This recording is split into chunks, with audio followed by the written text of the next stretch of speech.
Hello दोस्तों, मनमोहक कहानियाँ चैनल में आप सभी का स्वागत है। तो शुरू करते हैं आज की कहानी।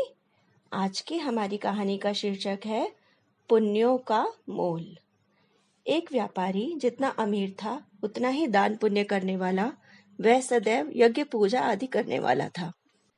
एक यज्ञ में उसने अपना सब कुछ दान कर दिया।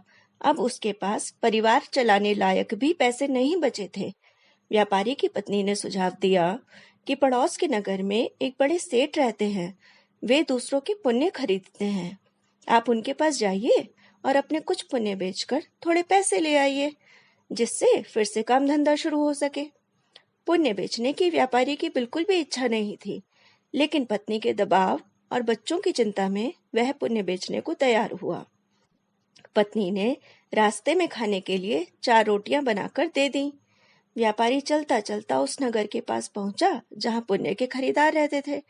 उसे भूख लगी थी। नगर में प्रवेश करने से पहले उसने सोचा भोजन कर लिया जाए। उसने जैसे ही रोटियां निकाली, एक कुतिया तुरंत के जन्मे अपने 3 बच्चों के साथ आ खड़ी हुई। कुतिया ने बच्चे जंगल में जन्म दिए थे। बारिश के दिन थे और बच्चे छोटे थे, इसलिए वह उन्हें छोड़कर नगर में नहीं जा सकती थी। व्यापारी को दया आ गई। उसने एक रोटी कुतिया को खाने के लिए दे दी। कुतिया पलक झपकते ही रोटी चट कर गई, लेकिन वह अब भी भूख से हाँफ रही थी। व्यापारी ने दूसरी रोटी, तीसरी और फिर चारों रोटियां उसी कुतिया को खिला दी। खुद केवल पानी पीकर सेठ के पास पहुंचा। व्यापारी ने सेठ से कहा कि वह अपना पुण्य बेचने आया है। सेठ व्यस्त था। उसने कहा कि शाम को आओ। दोपहर में सेठ भोजन के लिए घर गया और उसने अपनी पत्नी को बताया कि एक व्यापारी अपने पुण्य बेचने आया है। उसका कौन सा पुण्य खरीदूं? सेठ की पत्नी बहुत पतिव्रता और सिद्ध थी। उसने ध्यान लगाकर देख लिया कि आज व्यापारी ने कुतिया को रोटियां खिलाई हैं।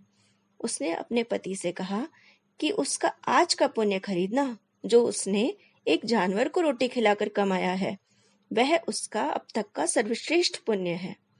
व्यापारी शाम को फिर अपना पुण्य बेचने आया। सेठ ने कहा, आज आपने जो यज्ञ किया है, मैं उसका पुण्य लेना चाहता हूँ। व्यापारी हंसने लगा। उसने कहा कि अगर मेरे पास यज्ञ के लिए पैसे होते तो क्या मैं आपके पास पुण्य बेचने आता? सेठ ने कहा कि आज आपने किसी भूखे जानवर को भोजन कराकर उसके और उसके बच्चों के प्राणों की रक्षा की है। मुझे वही पुण्य चाहिए। व्यापारी वह पुण्य बेचने को तैयार हुआ। सेठ ने कहा कि उस पुण्य के बदले वह व्यापारी को 4 रोटियों के वजन के बराबर हीरे मोती देगा। 4 रोटियां बनाई गई और उसे तराजू के एक पलड़े में रखा गया। दूसरे पलड़े में सेठ ने एक पोटली में भरकर हीरे जवाहरात रखे। पलड़ा हिला तक नहीं। दूसरी पोटली मंगाई गई, फिर भी पलड़ा नहीं हिला। कई पोटलियों के रखने पर भी जब पलड़ा नहीं हिला तो व्यापारी ने कहा, सेठ जी, मैंने तो विचार बदल दिया है। मैं अब पुण्य नहीं बेचना चाहता। व्यापारी खाली हाथ अपने घर की ओर चल पड़ा। उसे डर हुआ कि कहीं घर में घुसते ही पत्नी के साथ कलह न शुरू हो जाए।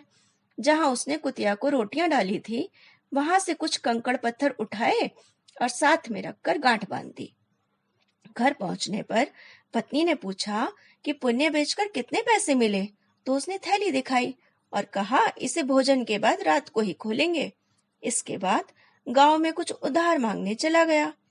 इधर उसकी पत्नी ने जब से थैली देखी थी, उसे सब्र ही नहीं हो रहा था। पति के जाते ही उसने थैली खोली। उसकी आंखें फटी रह गईं। थैली हीरे जवाहरातों से भरी हुई थी। व्यापारी घर लौटा तो उसकी पत्नी ने पूछा कि पुण्यों का इतना अच्छा मोल किसने दिया? इतने हीरे जवाहरात कहाँ से आए? व्यापारी को अंदेशा हुआ कि पत्नी सारा भेद जानकर ताने तो नहीं मार रही है, लेकिन उसके चेहरे की चमक से तो ऐसा नहीं लग रहा था। व्यापारी ने कहा, दिखाओ कहाँ है हीरे जवाहरात। पत्नी ने पोटली लाकर उसके सामने उलट दी। उसमें से बेशकीमती रत्न गिरे। व्यापारी हैरान रह गया। फिर उसने पत्नी को सारी बातें बता दी। पत्नी को पछतावा हुआ कि उसने अपने पति को विपत्ति में पुण्य बेचने को विवश किया। दोनों ने तय किया कि इसमें से कुछ अंश निकालकर व्यापार शुरू करेंगे।